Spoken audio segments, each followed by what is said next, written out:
osala nesikoyo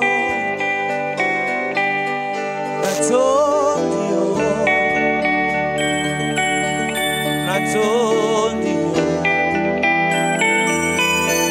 ozali okambolia mitema yawe natondi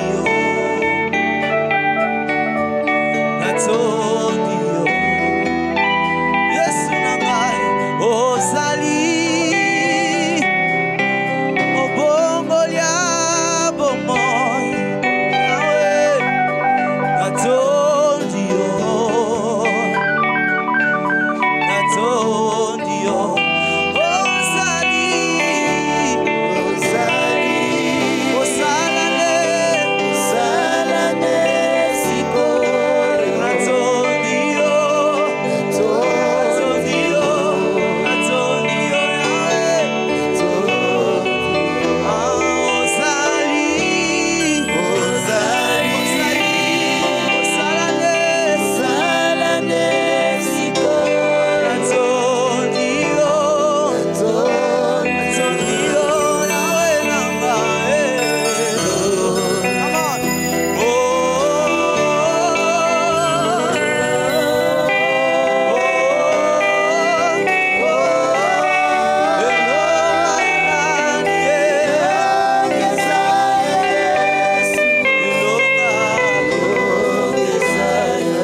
Shalom et bienvenue, bienvenue. C'est toujours une joie de savoir que vous êtes là.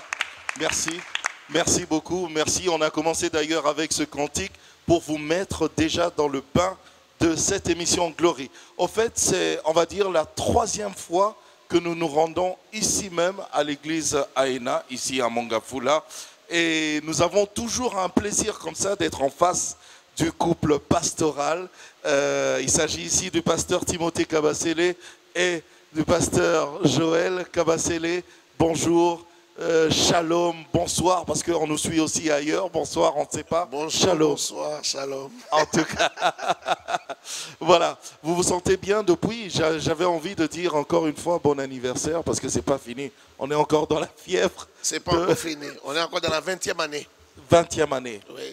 Donc on va fêter jusqu'à la fin de l'année. Hein. Je pense, oui. Ben oui, ça continue. Voilà. Alors aujourd'hui, j'aimerais vraiment, puisque vous êtes là, j'aimerais que nous puissions parler d'un sujet qui, pas qui dérange, mais évidemment, les gens se posent beaucoup de questions autour de ce sujet. Il s'agit de l'onction. Déjà par définition comme ça. S'il y a même ce citoyen lambda qui nous suit, qu'est-ce qu'il peut comprendre sur l'onction? Le commun des mortels, si on peut lui parler de l'onction, c'est quoi? Merci beaucoup, Toto Jaco. C'est compliqué, hein? Je commence et puis Pasteur Joël va prendre la Avec parole. les enfants de Dieu, c'est un peu facile. Mais pour Oui. celui-là qui n'a même pas encore donné sa vie à Jésus, Oui. mais non, lui parler de l'onction, aujourd'hui même. D'accord. Je suis obligé de commencer quand même par les débuts. D'accord. Même si c'est à un païen que je m'adresse, Prenez votre temps. je lui dirais que l'onction, c'est premièrement le Saint-Esprit. La personne du Saint-Esprit, la personne de la Trinité, comme on dit. Même si Trinité ne se trouve pas dans la Bible, les mots. Mhm. Mais la personne du Saint-Esprit, donc l'Esprit de Dieu, c'est d'abord lui qui est l'onction véritable. Je l'ai dit, pourquoi? Parce que dans Jean chapitre 14, verset 26, l'apôtre Jean dit que lorsqu'il sera venu, l'autre, lorsqu'il sera venu, le consolateur, il vous enseignera toutes choses. Il vous fera porter des choses que vous n'avez pas pu porter avec moi. C'est Jésus qui parle. Donc lui, il vous les fera porter. Et aussi, il vous rappellera ce que je vous ai enseigné, que vous aurez certainement oublié. Et les mêmes gens, les mêmes prophètes Jean, l'apôtre Jean si vous voulez, dans 1 Jean chapitre 2 au verset 27, cette fois-là il dit que l'onction que vous avez reçue vous enseigne toutes choses. Vous n'avez plus besoin qu'on vous enseigne, mais l'onction lui-même, elle-même, vous enseigne et vous enseignera. Donc l'onction, on ne peut pas dissocier l'onction du Saint-Esprit, non. Non. Là, l'onction et le Saint-Esprit, on parle de la même chose. Premier sens, Okay. les sens les plus stricts. Le plus basique. Les plus stricts. Le plus strict. C'est le Saint-Esprit lui-même, donc le Seigneur. Ok. C'est lui-même l'onction. Deuxième sens, c'est la puissance qu'il dégage là où il est. Quand il est dans ta vie, il dégage une puissance. Cette puissance, on l'appelle aussi l'onction. Ok. Donc, au sens strict, Lui, c'est sa le personne. Saint-Esprit. C'est sa personne. La gloire, sa propre personne, qui est sa propre présence, sa gloire. Lui-même, c'est l'onction. Au sens large, la puissance qui sort de lui, on l'appelle aussi l'onction. Onction. Ok. Voilà. Alors, j'aimerais poser la même question peut-être d'une autre manière. J'en profite, je le prends au mot. Le pasteur Timothée a parlé du Saint-Esprit qui, quand il vient évidemment aussi avec sa puissance. C'est ça l'onction. Alors, juste une question bête qui ne fait pas partie de mon papier. Pourquoi Jésus lui-même, quand il était là, il n'a pas seulement transmis cette puissance et l'enseignement et tout ce qu'il fallait, il eût fallu qu'il parte pour que l'autre consolateur vienne, pour que le Saint-Esprit vienne. Ah, c'est une très belle question. Tu vois, les belles questions, des fois, sont en dehors de la du liste, papier, oui, du papier. Alors, je dirais ceci. Il le dit très bien, il dit que lui, c'est le consolateur. Lui, c'est l'enseignant. Il vous enseignera ce que moi, je n'ai pas pu vous enseigner pendant 3 ans et demi. Christ est venu sauver l'âme qui était perdue. Il est venu comme le second Adam, donner l'éternité à l'homme. Et évidemment, la croix ne cache pas que l'éternité, il y a aussi plusieurs bénéfices. Mais Christ, c'est d'abord le Rédempteur adorable. Okay. Voyez-vous? Mais le Paraclet, lui, il n'est pas là pour vous donner l'éternité. Le sceau de l'éternité, c'est Jésus. Mais le Paraclet est là pour l'enseignement et la consolation. Okay. Christ est venu, Dieu, portant un corps qui ne pouvait pas être en tous au même instant. Aha. Le Paraclet, lui, il est en tous au même instant. Au même instant. Est-ce que le Paraclet, oui, c'est toujours lui, Christ, c'est toujours lui, Dieu aussi? You know something. Il faut vraiment pas se disperser. Il faut vraiment pas Parce que Papa Timothée nous a parlé d'ailleurs au début de la Trinité. Oui, oui. Voilà. C'est-à-dire, vous savez, Pasteur Jaco, pourquoi est-ce que les Juifs, permettez-moi de reculer un peu, pourquoi les Juifs ont réellement lapidé Jésus? Pourquoi, maman? Parce qu'il avait dit qu'il, lui, est le un et le Père était un. Que celui qui avait vu le Père, celui qui l'avait vu, plutôt, avait vu le Père. Blasphème. Blasphème, parce que pour le Juif, quand vous dites cela, c'est-à-dire, vous êtes le Père céleste, invisible, rendu visible. Blasphème. Blasphème. Parce que pour eux, il ne peut pas être fait de chair et de sang. Donc pour eux, ils n'avaient pas tort de le lapider, hein? Vous savez, je comprends, je veux simplement dire que le Juif comprend mieux le sens de Jésus Dieu, okay, de Jésus Saint-Esprit Paraclet. Voyez-vous? Parce que pour lui, quand un homme dit « moi et le Père, nous sommes un », vous m'avez vu, vous avez vu le Père, il considère que vous dites « vous êtes Dieu et vous êtes le Père ». Donc en fait, Jésus est celui, je simplifie ça de cette manière, est celui qui est venu en chair pour sauver l'homme, parce que celui qui devait racheter l'homme devait être un proche parent, c'est-à-dire un humain. Il est venu racheter l'homme dans la chair et il ne pouvait pas, je répète ma phrase, il ne pouvait pas être en Pierre, en Jacques au même instant. Okay. Il fait sa partie de travail et il repart pour donner la place au Paraclet, lui qui peut être en nous tous et lui qui peut... En moi, en vous, en lui, exactement, en lui là-bas. Et lui qui peut nous enseigner tous au même instant. Lui qui peut consoler quelqu'un ici à Kinshasa et consoler une autre personne en Argentine. C'est le paraclet. C'est le travail du paraclet. J'aimerais comprendre, pasteur Joël, qu'est-ce qu'on peut comprendre par ce mot déjà, paraclet, avant d'avancer? Le paraclet, ce mot renferme beaucoup de significations.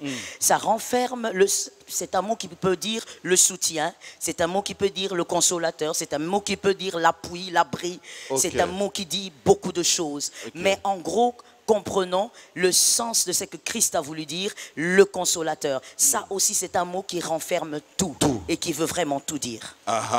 Donc, c'est lui le paraclet, le Saint-Esprit, qui nous apporte l'onction, qui nous apporte, en fait, dans son onction, toute la puissance et tout ce dont nous avons besoin. Il est l'onction. Il est l'onction. Il est l'onction. Let me explain in this way, okay, pour que je me fasse comprendre. S'il vous plaît, vraiment. Je veux dire ceci. Quand le pasteur Jaco est là et qu'on me dit le pasteur Jaco est là, si je veux être sûr, par exemple, qu'il est là, j'ai ma manière de vérifier. Je dis, par exemple, pasteur Jaco, je voudrais qu'il réponde. Alors, quand il répond, j'entends sa voix, je connais sa voix et je dis, le pasteur Jaco est là. Le paraclet, le Saint-Esprit, l'onction, quand le Saint-Esprit est là, il annonce sa présence de plusieurs manières. Par cette puissance qu'il dégage. Vous savez, quand souvent on dit puissance, on voit seulement le tomber, on voit seulement... Il n'y a pas que ça. La puissance, c'est aussi une salle silencieuse, les gens en train de méditer, de réfléchir, de faire des prières, des repentances, des gens en train de pleurer. C'est aussi ça, la puissance de l'onction. C'est bien de nous éclairer là-dessus, pasteur Joël, parce que très souvent dans nos assemblées, on pense que si vous ne tombez pas, donc l'onction n'était pas là. Non, avant de rendre le micro, je veux dire, parce que je sais qu'il brûle, hein, ça c'est un thème qu'il aime beaucoup, c'est vraiment un thème... Vous, je vous ai suivi dans une prédication, hein, vous avez parlé du paraclet. Oui, j'aime aussi le paraclet. Et justement, pasteur, j'aime, comme je le peux, avec mes faibles mots, j'aime faire comprendre au peuple de Dieu que le paraclet, ce n'est pas seulement le tomber. C'est trop le limiter. Le paraclet, il vient d'abord amener les âmes à Christ, amener les cœurs vers Christ, amener la transformation, que le voleur devienne un apôtre, pourquoi pas, devienne un enfant de Dieu. Donc c'est bien au-delà du tomber et de certaines choses extérieures. En tout cas, on va en parler d'ailleurs. Pasteur Timothée, oui, je sentais que vous bouillonniez. Non, je suis calme. Ça, c'est l'onction aussi, hein? Oui, aussi. Oui, qu'est-ce que vous aviez ajouté par rapport à cela? Oh, par rapport à cela, vous savez, on a toujours, les évangéliques, on a tendance à avoir une maladie. C'est que quand certains exagèrent avec une chose, vont dans un extrême, les autres aussi veulent prendre l'autre extrême. C'est-à-dire quand les uns disent Marie c'est la mère de Dieu, les autres veulent aller dans l'autre extrême pour dire non, Marie n'est rien. Non, Marie n'est pas rien. Elle n'est pas la mère de Dieu, mais en même temps elle n'est pas rien. Elle n'est pas rien non plus. C'est notre sœur en Christ. Elle est dans les repos éternels avec Abraham, avec les autres. Donc par rapport à l'onction, il y a parfois des gens qui disent, qui veulent exagérer, qui veulent faire de l'onction juste une affaire de tomber.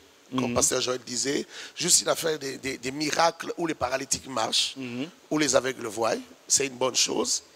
Mais d'autres, parfois, comme ils ne sont pas, ou ne sachant pas comment faire pour être utilisés par le Saint-Esprit de telle manière à manifester une onction telle que les paralytiques marchent, ou ils n'ont pas reçu ces dons, ils critiquent l'onction. Non, l'onction ne se critique pas. J'aimerais dire à ceux qui nous suivent, l'onction ne se critique pas. On ne critique pas l'onction. Arrêtez de critiquer l'onction parce que quelqu'un a mal prêché l'onction. Et arrêtez de dire au-delà de l'onction. Au-delà de l'onction, il n'y a rien. Parce que l'onction, c'est le Saint-Esprit. Donc, au-delà de Dieu, il n'y a rien. Arrêtez de dire au-delà de l'onction. Donc, ça n'a rien à voir avec ce que le pasteur Joël a dit, avec les aspects extérieurs. L'huile qu'on déverse, par exemple, et tout ça. Des mots qu'on peut déclarer sur quelqu'un. Il y a ça et il y a au-delà. Vous savez, quelqu'un comme Billy Graham, un grand prédicateur comme Billy Graham, il ne faisait pas forcément des miracles comme Heidi Nabana, comme Osborne. Mais Billy Graham prêchait simplement. Et lorsqu'il prêchait, les cœurs se convertissaient. Comment il s'appelle? Jimmy Swaggart. Il ne faisait pas marcher les paralytiques, mais il y avait la puissance. Il y avait un aura qui s'est dégagé dans ce qu'il disait. Les cœurs étaient brisés, étaient transpercés. Vous voyez? Donc l'onction, c'est même dans la prédication. Dans la prédication, dans tout ce qu'on fait, même dans les conseils. Vous savez, le jour que Billy Même Graham... dans la cuisine des mamans. Pourquoi pas? Ou des papas. Pourquoi pas? Certains papas. Pourquoi pas? Pourquoi pas? Pourquoi pas? Vous savez, Jésus dans la maison de Simon le lépreux. Je voulais parler de Billy Graham, mais rentrons dans la Bible. D'accord. Jésus dans la maison de Simon le lépreux. Juste sa présence. Il n'avait pas prêché. Il était en train de manger. Il était invité au repas.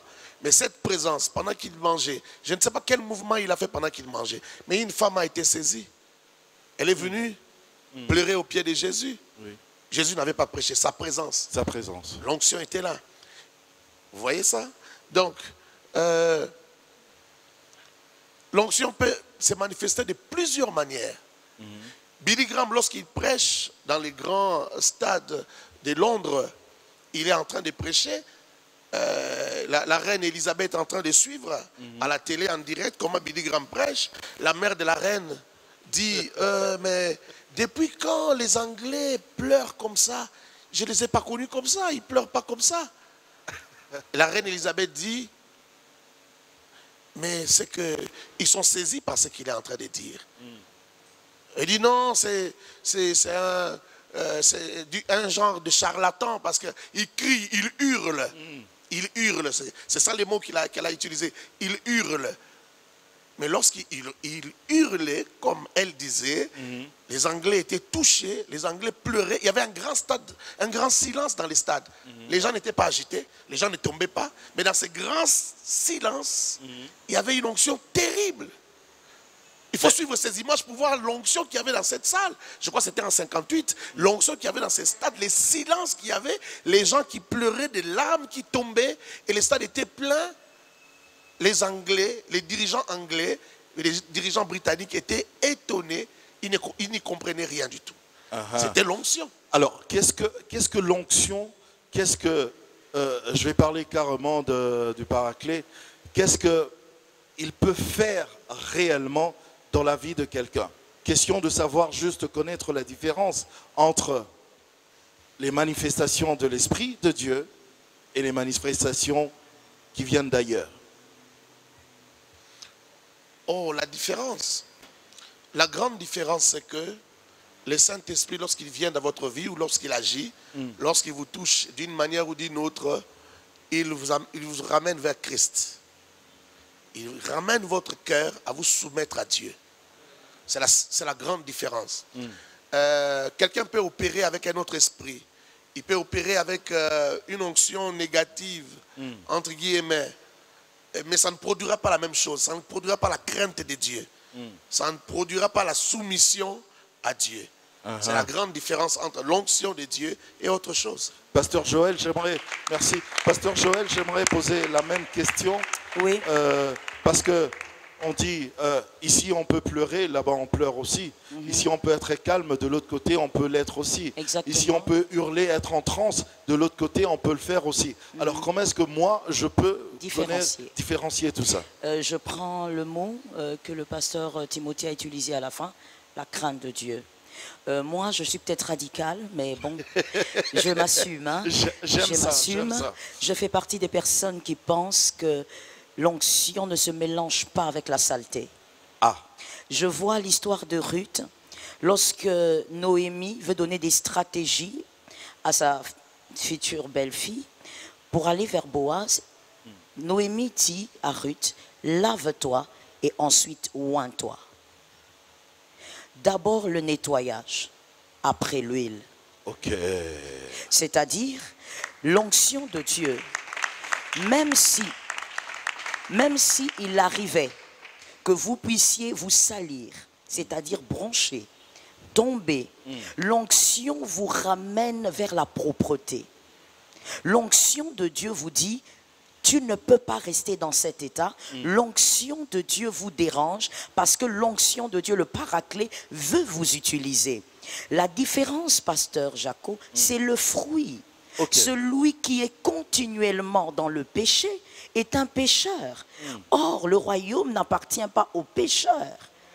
Le Fils de Dieu, la Bible dit d'ailleurs, le juste tombe cette fois. La Bible ne dit pas le pécheur, parce qu'on ne peut pas c'est ça, le être juste. le juste. C'est-à-dire, il bronche, il tombe cette fois, mais il se relève. Ce n'est pas un pécheur. Celui qui vit continuellement dans le péché et qui manifeste certaines puissances, moi je vous dirai ceci, il y a deux options.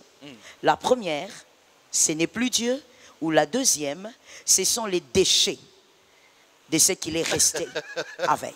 Les résidus, là. Ce sont les résidus. Oui, oui. C'est un peu comme Saül, Dieu l'a déjà quitté.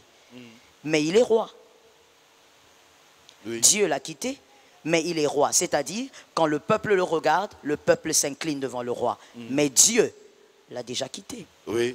J'aimerais dire comme quelqu'un qui m'avait dit une fois, dans une lampe, quand l'huile est partie, quand il n'y a plus d'huile, le feu ne s'éteint pas directement. Exactement. Mais il va Voilà. s'éteindre. C'est exactement ça. C'est exactement ça. C'est-à-dire, le Paraclet nous amène à la crainte de Dieu. Le Paraclet nous rappelle que nous avons un Père et notre Père a horreur du péché. Pasteur Jaco, je ne sais vraiment pas pourquoi, mais je me pose la question. Malheureusement, je ne peux pas vous poser la question. Ici, c'est vous qui posez les questions. Pourquoi aujourd'hui les prédicateurs ont peur de dire au peuple de Dieu, Dieu a horreur du péché? Pourquoi? Je crois que les prédicateurs, je veux me mettre dans le même sac, sinon Oui. je serai lapidé. Alors, je pense que le problème des prédicateurs, c'est que nous sommes quand même laissés piéger par la façon de voir le système de pensée du peuple ou des fidèles. C'est-à-dire, à un certain moment, on ne veut pas blesser, à un certain moment, on ne veut pas dire des choses très dures. On veut leur dire ce qu'ils veulent entendre. Sinon, l'église va se vider. Et pourtant, moi, je pense que dire la vérité n'est pas une blessure. La vérité guérit toujours. Même si elle vous fait mal aujourd'hui, elle vous guérira demain. Alors, je crois qu'il faut dire au peuple de Dieu, il ne faut pas seulement dire, abandonne le péché, tu vas y arriver. Il faut dire, Dieu a horreur du péché. Ça sépare votre prière. Ça met une barrière entre vous et Dieu. Il faut le dire, c'est la vérité. Je veux terminer en disant ceci. Quand une femme tombe enceinte et que c'est sa première fois, la femme intelligente, la mère intelligente, la femme sage, doit dire à cette fille que ça va faire très mal le jour de l'accouchement. Ça va faire très mal et tu risques même... Elle risque d'avoir peur. Hein. Mais écoutez, cette peur est nécessaire. Pourquoi? Elle risque de dire non, je veux plus d'enfants, j'en veux plus. En fait, ce n'est pas qu'une peur, c'est aussi une prise de conscience. Il faudrait une certaine prise de conscience. Quand le peuple vient à l'église, le peuple doit tous les jours se réveiller après un culte. Vous ne pouvez pas être un prédicateur qui prêchait et après votre sermon, le peuple est toujours endormi. Le peuple est caressé dans son péché. Il faudrait qu'après chaque culte, que ceux qui vous écoutent se réveillent encore. Je pense qu'on peut acclamer pour le Seigneur. Pasteur Timothée, allant dans ce sens-là, pour bien parler au peuple de Dieu, pour que ce peuple soit, on va dire, réellement édifié. Est-ce que dans ce sens-là aussi, nous avons besoin de l'onction de Dieu? Oui, évidemment. Un prédicateur qui ne sait pas s'émouvoir dans l'onction, ne pourra pas être très efficace dans son travail. Parce que, comme on l'appelle, le travail des dieux, c'est le travail des dieux. Ça veut dire, c'est le travail qu'il faut faire avec Dieu.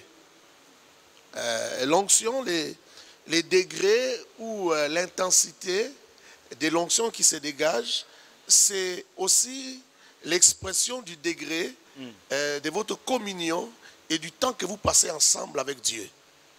les degrés de votre communion et du temps que vous passez ensemble se manifestent dans les résultats lorsque vous présentez Dieu.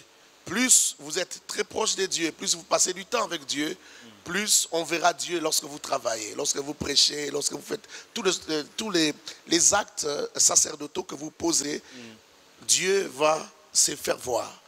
Ça, c'est uniquement pour le travail sacerdotal ou bien on a besoin d'onction dans tous les domaines, tous les secteurs de la vie? Dans tous les secteurs de la vie, un magistrat qui craint Dieu, qui marche avec Dieu, qui vit une certaine communion avec Dieu, l'onction de Dieu va l'accompagner, va se manifester. Même lorsqu'il parle, même lorsqu'il plaide, l'onction va se manifester. Mais il va se dire, j'ai été à l'école, j'ai appris, donc j'ai pas trop besoin d'onction là. Vous voyez, lorsqu'on parle de l'onction, c'est le monde spirituel. Ok. Même les autres qui sont dans des loges ou qui sont dans autre chose, ils ont toujours, dans leurs histoires, ils ont toujours un aura qui les accompagne. Un certain pouvoir, des convictions, une certaine force qui accompagne leur parler. Et les enfants de Dieu aussi sont accompagnés par l'onction du Saint-Esprit.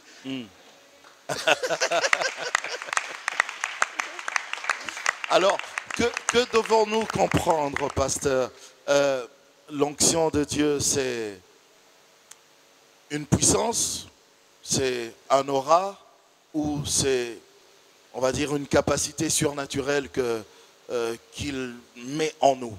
Tout ce que vous avez dit est vrai, mais sans oublier qu'au sens strict, c'est d'abord le Seigneur lui-même, donc le Saint-Esprit, au sens strict. Et tout ce que vous avez dit est vrai, c'est une puissance. Parce que lorsque le Saint-Esprit vient sur vous, comme le dit Actes des Apôtres, chapitre 1, verset 8, c'est le Saint-Esprit qui vient sur vous, il n'est pas une puissance, mais lorsqu'il vient, il se manifeste une puissance. Voilà. Et il vous apporte toutes les capacités dont vous avez besoin. Oui, cette puissance peut se manifester, et si vous voulez parler des dons, peut se manifester de plusieurs manières. C'est comme la main qui a plusieurs doigts.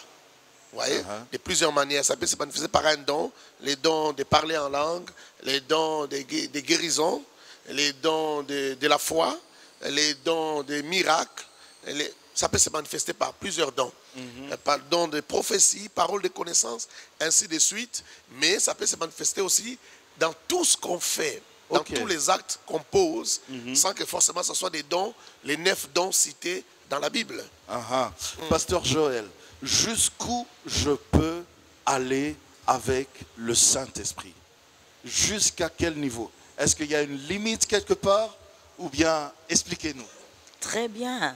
Jusqu'où vous pouvez aller avec lui, jusqu'où lui veut. Carrément. Oui, jusque là où il veut bien vous emmener. C'est ça le problème aussi, pasteur. C'est-à-dire, l'onction est en moi, l'onction est avec moi, l'onction me conduit. Mais en fait, je répète la phrase, c'est l'onction qui me conduit. Aujourd'hui, nous voulons conduire l'onction. Pourquoi? Parce que j'envie l'onction du pasteur Jaco. Je veux faire comme il fait. Parce que ma définition à moi de l'onction, c'est ce que le pasteur Jaco fait. Alors, résultat, c'est quoi? Si le Saint-Esprit ne m'emmène pas là-bas, malheureusement, la plupart des jeunes aujourd'hui, on va chercher autre chose. Parce qu'on veut être maître de l'onction. On ne peut pas être maître de l'onction. C'est l'onction qui est le maître. Il vous emmène là où il veut. L'onction vient sur David. Samuel oint David. Mais voyez, la Bible dit, l'Éternel a été avec David dès cet instant jusqu'à la suite. Mais après, pasteur, après cette onction, David est resté toujours là, suivant le Seigneur. Il n'est pas allé dire à Saül, sors de là, j'ai reçu l'huile. Voilà le problème. Où va t'amener l'onction? C'est là où l'onction veut t'amener.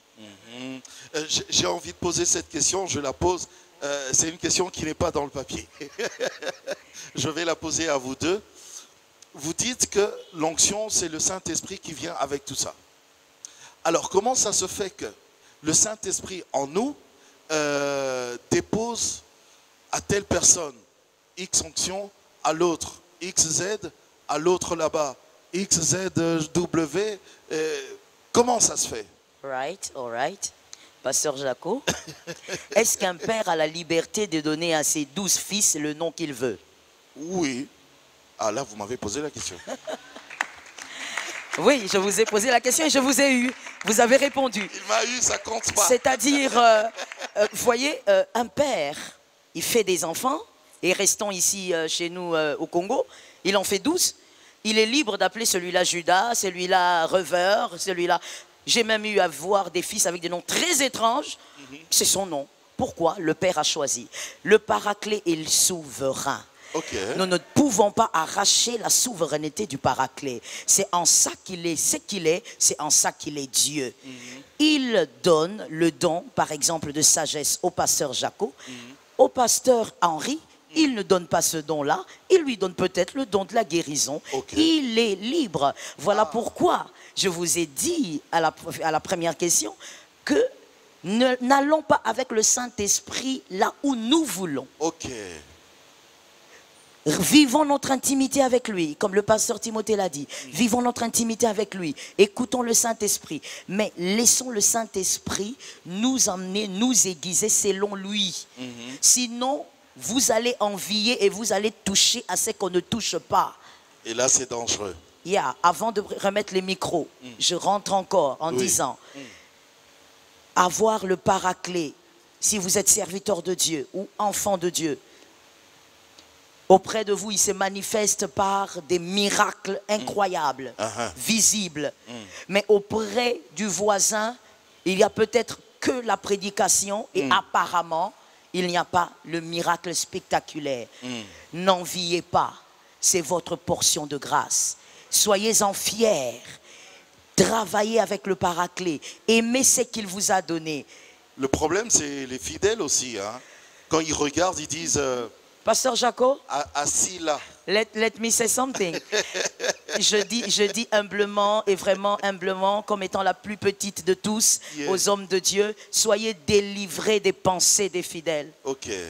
Soyez délivrés. Quand un homme de Dieu arrive à ce stade, I think que là maintenant c'est un ministre de Dieu. Okay. Il n'est pas ministre parce qu'il sait agencer les phrases et parce qu'il sait bien parler. Il est ministre quand il est libéré des pensées des fidèles. Okay. Le pasteur ne doit prêcher que ceci parce que tout le monde prêche comme ça. Non, je prêche ce que Dieu me donne. Okay. Je prêche ce que le Paraclet me donne. Non, pourquoi dans nos cultes, il n'y a jamais ce qui se passe chez le voisin? Je ne suis pas le voisin. Constatez la différence. Il est tall, moi je suis short. Ok. J'ai ma grâce, il a sa grâce. Oui. C'est-à-dire, le ministre de Dieu doit se libérer de cette prison que les fidèles créent. Et ce sont des prisons très subtiles. Ça crée un complexe aussi. Un complexe, et on veut faire comme les autres, et on croit que faire comme les autres, c'est ça, le Paraclet. C'est ça, faire bien. Pas du tout, pas du tout. Restez vous-même, délivrez-vous, soyez libres dans vos pensées, acceptez ce que le Paraclet vous donne, acceptez sa souveraineté et aiguisez votre intimité. Amen. Pasteur Timothée, vous êtes du même avis que Pasteur Joël? Oui. Je vais apporter une petite nuance par rapport à la première question. Oui. Mais que je continue dans la même lancée. Vous savez, ça crée des aigris. Il y a beaucoup de gens qui sont aigris à cause de ce qu'ils voient chez les autres. Ils deviennent tellement aigris qu'ils nient même que c'est le Saint-Esprit là-bas de l'autre côté. Ils nient même que c'est Dieu qui fait ce qui se passe de l'autre côté. Son problème, c'est qu'il ne comprend pas comment ça arrive. Mais on a déjà répondu, on ne vous a pas donné la même chose. Chacun a reçu sa mesure de la grâce et avec ses propres spécificités. On ne reçoit pas la même mesure et on ne reçoit pas la même chose. Ça n'a pas la même couleur. Il est libre de donner comme il sent. Comme il veut. Oui. Et à toi maintenant d'être fidèle à Dieu, d'être obéissant à ses instructions, parce que c'est à l'aide de ces instructions que tu montes, que tu avances, que tu réussis dans ce que tu fais. Mais si à toi il ne donne que la prédication, les gens ne viendront pas. Non, les gens viendront, mais la prédication est faite pour que les gens viennent. Il n'y a pas de sensationnel. La prédication est faite pour que les gens viennent. Jean-Baptiste n'avait que la prédication. Mais dans les déserts, les gens le suivaient. Non seulement qu'il avait la prédication seulement, mais il était loin. Les gens allaient le suivre là où il était. Jusque là où il était. Jusque là où il était. Imaginez-vous que vous soyez, je ne sais pas, je ne veux pas citer un quartier, que les gens disent, il a cité tel quartier. Bon. À Katakokombe. Voilà. Mais les gens prennent des avions ici, ils vont là-bas juste pour écouter la prédication. C'est-à-dire, pas pour une maladie, pas pour une guérison. Non. Juste pour écouter. Juste écouter. Oui, mais c'est possible. C'est ça la puissance de l'onction. Donc je crois que chacun doit aimer d'abord ce qu'il a reçu. Il faut commencer par aimer ce que tu as reçu et travailler dans ce que tu as reçu, être content, louer Dieu chaque jour, célébrer Dieu chaque jour pour ce qu'il t'a donné et rester là. Une onction particulière va accompagner ce que Dieu, En tout cas, ce que Dieu t'a donné. nous allons souffler un petit peu avec ce cantique. Question de vous permettre également aussi de nous écrire parce qu'il y a un numéro là affiché au bas de vos petits écrans. Allez, on va chanter ensemble avec la chorale.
Je dis bienvenue à ceux qui viennent de se joindre à nous. En tout cas, shalom, nous étions en train de parler de l'onction avec bien sûr nos invités aujourd'hui, le pasteur Timothée et pasteur Joël Kabasele. Alors, je pose cette question finalement.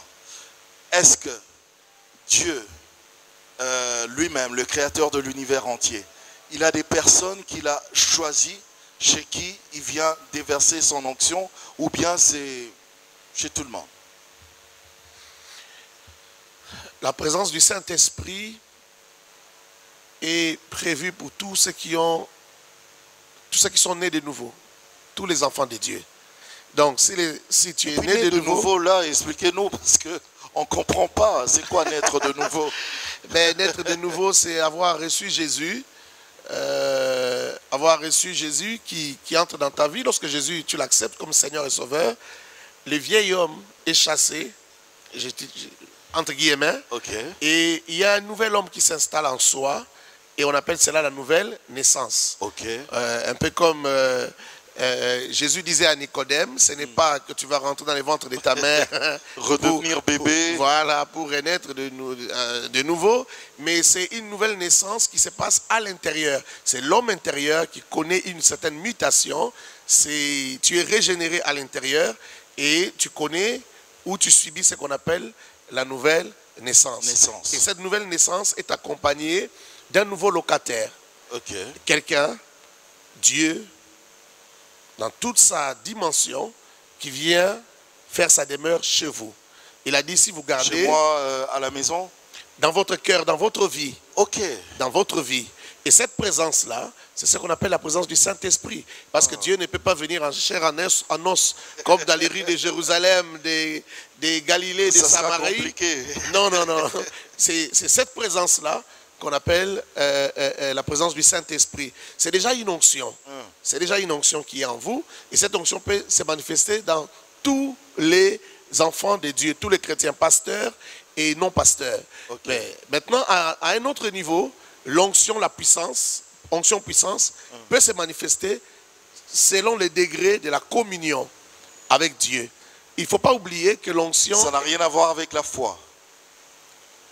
La foi elle-même peut être aussi la manifestation de l'onction. Ok. Parce qu'il y a un don qu'on appelle les dons de la foi. Vous voyez, c'est tout un cours, ça, tout à l'heure, l'onction. Hein? Tout à l'heure, quand Pasteur Joël disait, je ne vais pas amener, je ne vais pas aller là où l'onction ne m'a pas amené. Et je voulais apporter une nuance pour dire, l'onction peut aussi vous amener quelque part sans vous parler de manière expresse. C'est-à-dire de manière tacite, par le don de la foi que vous avez, vous pouvez sentir un mouvement de l'esprit et aller vers quelque chose, aller affronter quelque chose, aller relever un défi, alors que le Saint-Esprit ne vous a pas parlé de manière expresse. Okay. Et vous allez vers ces mouvements-là et quelque chose de fort se produit, vous remportez une victoire, alors que le Seigneur ne vous a pas parlé de manière expresse. Ok. Vous avez parlé de la nouvelle naissance. Oui. C'est d'ailleurs cette question aussi que je vais poser au pasteur Joël. Oui. Vous avez parlé de la nouvelle naissance. Est-ce que dès que je suis né de nouveau, directement, il y a le Saint-Esprit qui vient habiter en moi? Oui. Oui. Dès ce jour-là. Je préfère répondre de cette manière-là. Oui, sans commentaire. Ok. Oui. Alors, je pose maintenant la question au pasteur Joël. Comment ça se fait que je sois né de nouveau?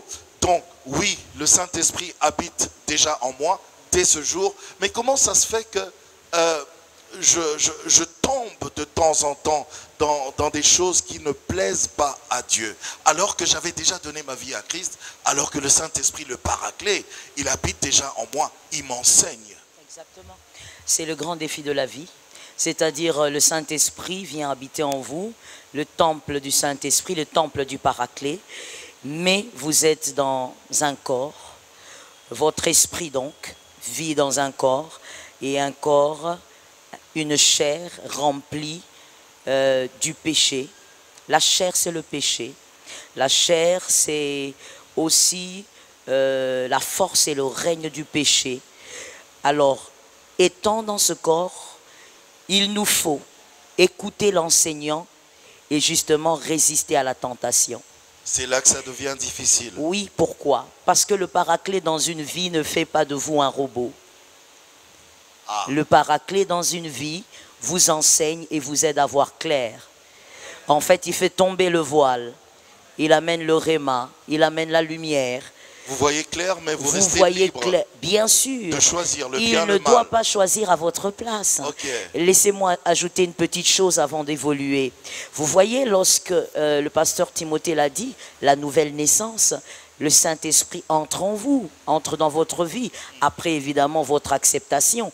Mais vous devez savoir que le Paraclet, il n'est pas à quelques kilomètres et puis lorsqu'il entend votre voix, il court. Celui même qui vous convainc de tout abandonner, avant même d'entrer, c'est lui qui est là. C'est lui qui toque. Il toque. il toque.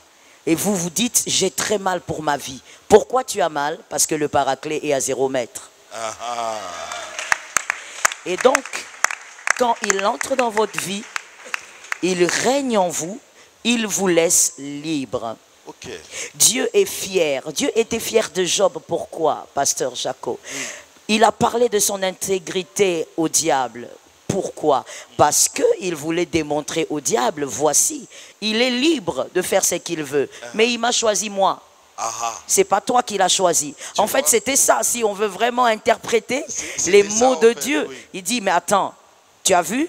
Malgré ce que tu es, malgré tout ce que tu fais dans sa vie, c'est moi qui l'ai choisi. La fierté de Dieu, c'est qu'il ait des fils, des filles, le suivant librement.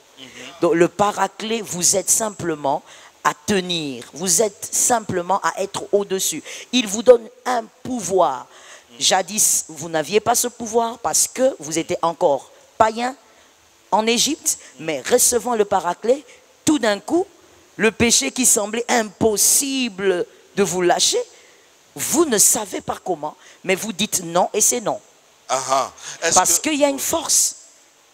Il y a une force qui vous soutient et c'est le Paraclet. Mais il vous laisse donc la liberté. Mais tant que nous serons dans ce corps mortel, il est normal d'être tenté, il est normal de subir la pression de la convoitise et tout le reste. Mais tu as le pouvoir. Marche sur le scorpion.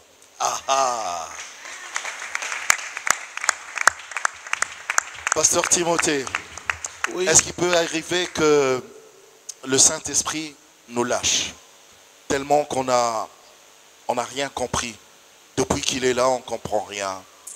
On ne fait que des choses que nous voulons faire.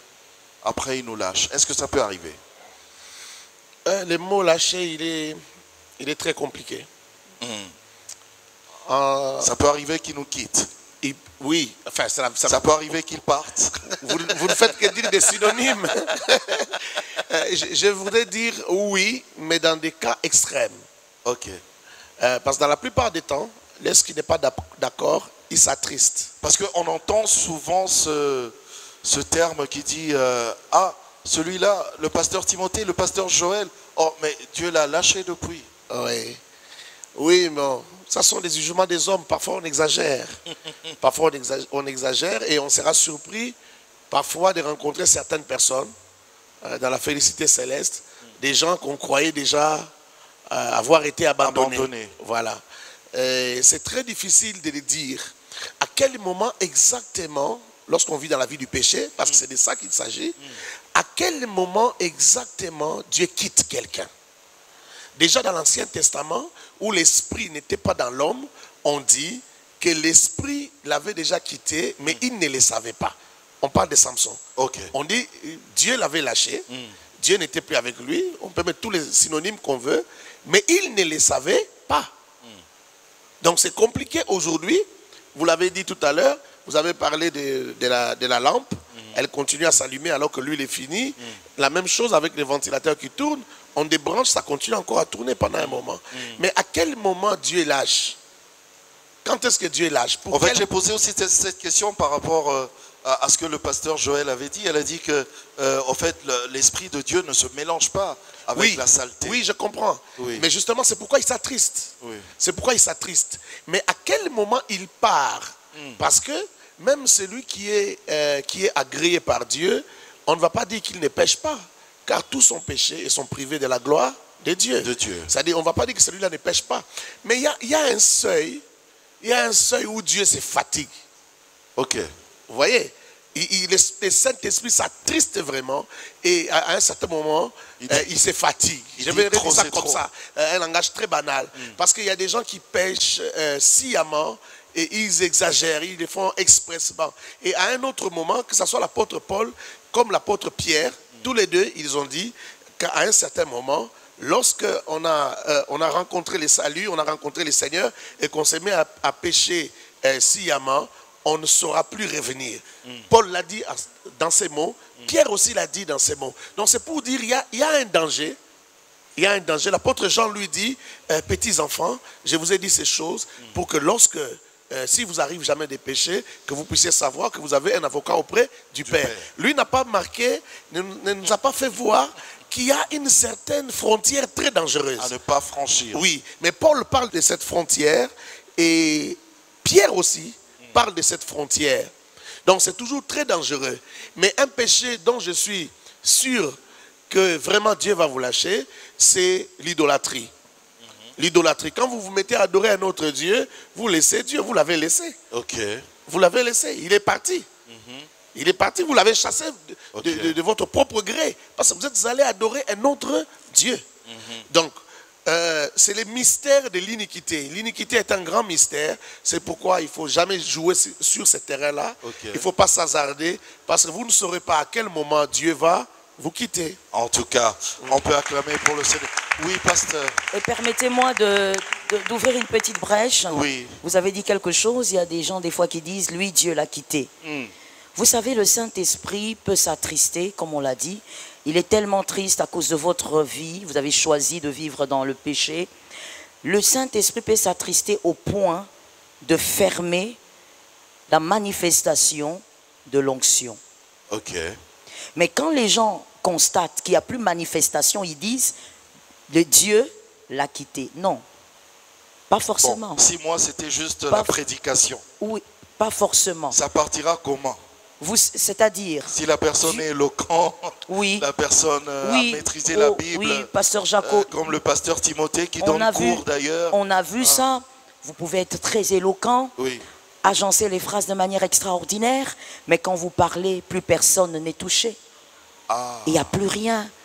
Il n'y a vraiment plus rien. Mais Donc moi, c'est le Saint-Esprit qui touche. Évidemment, Ok. évidemment. Et moi, j'ai ouvert cette brèche pour dire quoi?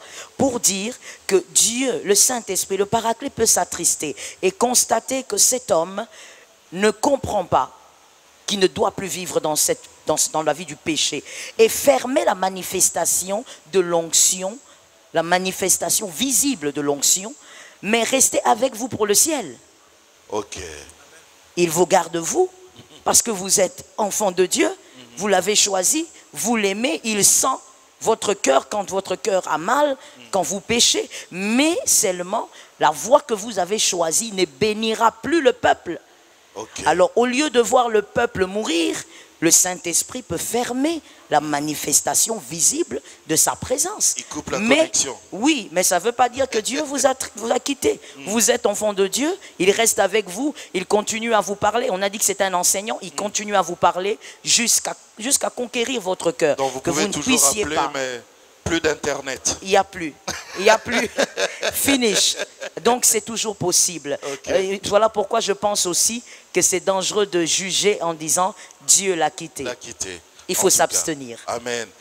Le temps passe vite, malheureusement. J'aimerais, pasteur Timothée, puisque vous avez le micro, que vous puissiez nous dire, grosso modo, ce que nous pouvons retenir par rapport à cet enseignement d'aujourd'hui, de cette émission, et nous donner aussi, évidemment, les différents programmes de l'Église. On en a besoin. Il faut qu'on vienne apprendre. Merci beaucoup.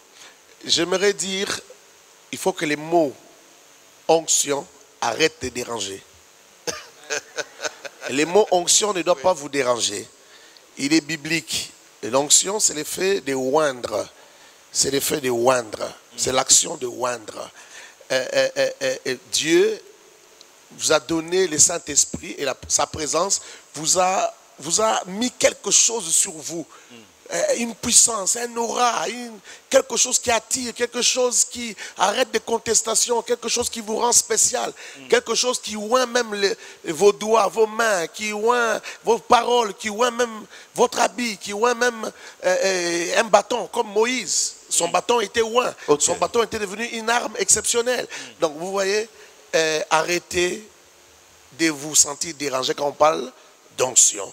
Parce que certaines personnes en ont mal parlé ou ont joué avec.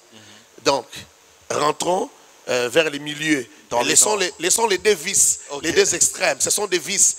Généralement, les extrêmes sont toujours des vices. Donc, venons vers la vertu qui est le juste milieu entre ces deux vices-là. Alors, par rapport au programme de l'Église, j'aimerais dire que nous nous réunissons chaque semaine, généralement, vendredi soir. Ce sont des programmes fixes qui ne bougent pas. Vendredi soir. Ça, c'est un Mongafou, là. Ici, à la Cité Verte. On appelle ça Cité Verte. C'est l'église de la Cité Verte. Je dis toujours Mongafou, là. Oui. Parce que, bon, c'est vrai que nous sommes à Mongafou de ce côté. Oui. Mais l'église s'appelle l'église de la Cité Verte. De la Cité Verte. OK. Donc, nous sommes là vendredi soir à partir de 17h et dimanche à partir de 8h. Et à ma campagne, l'assemblée de ma campagne, si vous voulez, à ma campagne, on se réunit jeudi soir à partir de 17h et dimanche à partir de 9h. L'assemblée de ma campagne se trouve sur l'avenue Mbetseke, qu'on appelle communément 80 jours. 80 jours. Numéro 37B, en face de la résidence Somida. Ici, à la Cité Verte, c'est en face de la première entrée Cité Verte en diagonale, si vous voulez. Et voilà, c'est mon dernier mot. Je dois dire merci à Tonton Jaco, à l'émission Glory, à toute l'équipe et à ceux qui nous ont suivis. J'espère qu'ils ont été bénis. Que Dieu les bénisse abondamment. En tout cas, merci, pasteur. Merci, pasteur Timothée. Merci, pasteur Joël. Merci, pasteur Jaco. En tout cas, merci à nos bien-aimés, à nos serviteurs également. Merci à Bogos Mounongo. Merci à toi, Djibril. Merci, Aristote. Merci, tout le monde. La grande équipe. Je vous dis merci de tout cœur. À vous également de nous avoir suivis. Qu'est-ce que je peux vous dire? Que Dieu vous bénisse. Au revoir.